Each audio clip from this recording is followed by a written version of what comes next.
A bunch of bouncers in ISL matches, a referee who never seems to get his decision right, and customers who fail to turn up for a game. We discuss all that and more in this episode of Indian Football Roundup. The controversy of the week involves fans and the way they are being treated in various stadiums across the country. The first part of this controversy involves the Delhi Dynamo's supporters. After their last home game against Mumbai City FC, a couple of the Delhi Dynamo's supporters alleged that they were being asked to sit down and cheer for their side during an ISL match. Well, I don't know how it works in various stadiums across the country, but this seems very weird to me. You've been to other stadiums like Kochi, Chennai, Bangalore, as well as Delhi. So how is it there?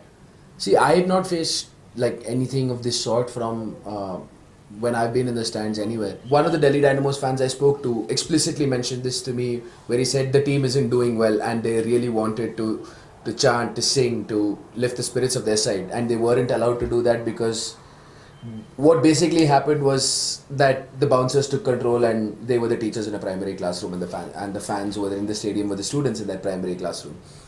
And when you're drawing an analogy between a primary classroom and a football stadium, it's not a happy place to be in. Sitting down and cheering for a team, how does it work in football? It doesn't. It's something that I've heard very often from the lot of Bengaluru FC fans I speak to about their atmosphere, and they say, if you want silence, go sit in Wimbledon. Yeah. And that's pretty much the crux of the matter here as well. The part 2 of this controversy involves the Bengaluru FC fans. The West Block Blues are known for chanting out loud, and they don't spare anyone, whether it's the opposition player or the referees, whenever they are chanting something. And this time, the club, Bengaluru FC, has been fined 15 lakh because the West Block Blues chanted against the referees. Well, I don't know what kind of culture the ISL is promoting. They have a campaign called Fan Banna Padega, but are they letting fans be themselves? No. Even the worst scenario which has happened at Kantirwa was when Bengaluru were in the I-League and there was stuff thrown towards Mumbai FC coach Khalid Jamil. Even for that, the club was fined 2 lakhs. Where is the precedent for fining clubs 15 lakhs? Because those are exorbitant amounts. People might say that it's wrong to abuse this, that it's not nice when abuse is captured on camera while the game is being played. But then again, that's how the fans feel. That's the emotion. If you want this country to become a football-loving public, football fans, let them be football fans. You cannot go to Istanbul, say Galatasaray and Fenerbahce are playing. You can't go there and say, no pyros, don't give your banners, don't make noise, sit down. So you really have to allow fans to be fans, and policing every aspect of the league, it takes the romance out of the sport. And really the ISL needs to start treating their league as a sport and not as a product which they can market to whoever they want to market it to. Because at the crux of it, there's football, and football without emotion is really not football. The weird moment of the week happened when Manjapada, the Yellow Brigade, the fan army of the Kerala Blasters, decided to boycott their home game against Jamshedpur FC. Now, they have been protesting for a while against David James's tactics.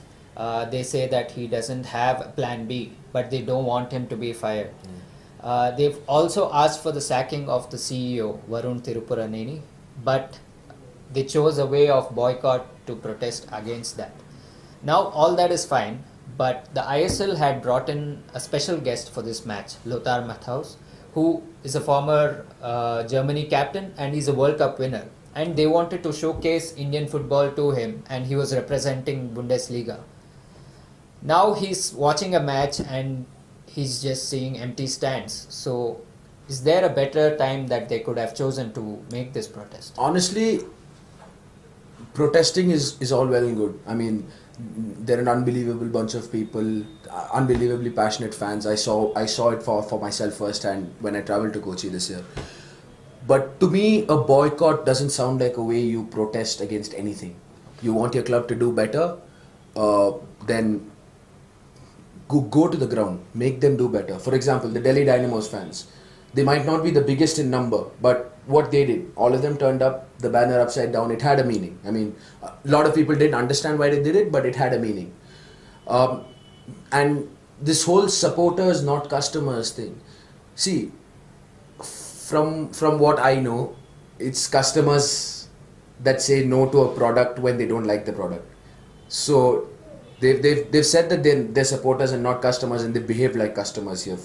But then again, I mean, they have their own reasons to do it. The ISL, obviously, they're not going to be happy. Now we talk about the worst team of the week.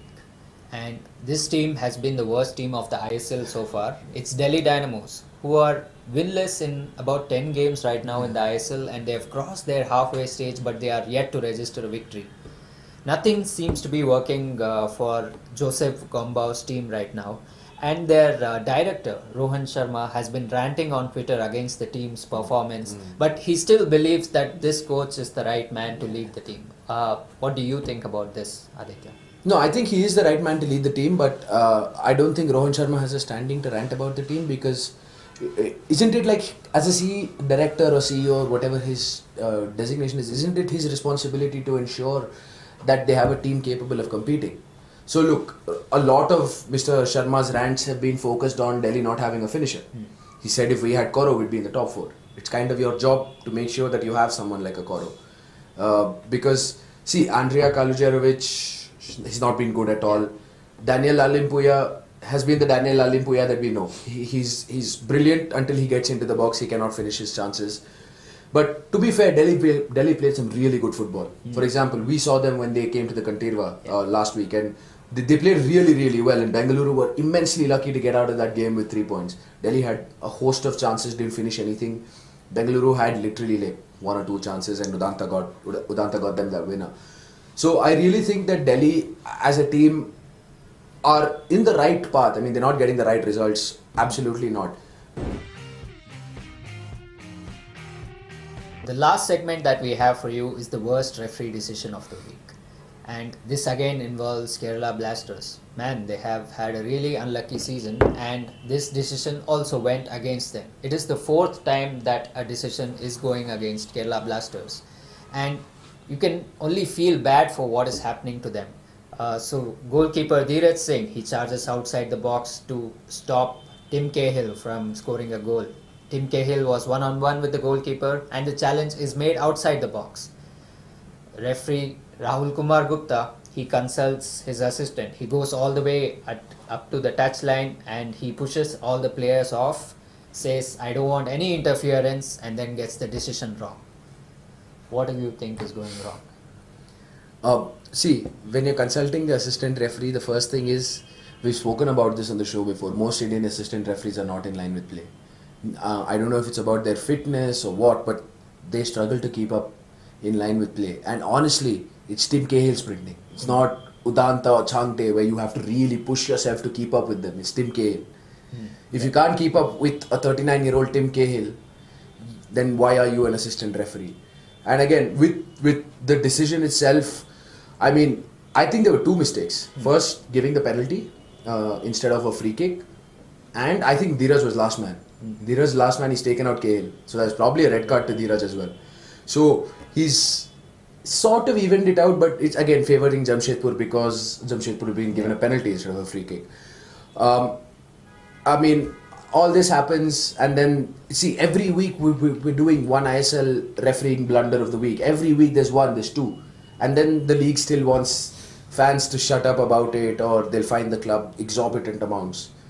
They really, really need to sort out this mess, because whatever happens, you cannot have so many games being influenced by poor refereeing. So that's all we have for you today from Sportskeeda. I hope you enjoyed the show, and check out our best 11 of the week and let us know in the comment section if you agree or disagree with that. Thank you.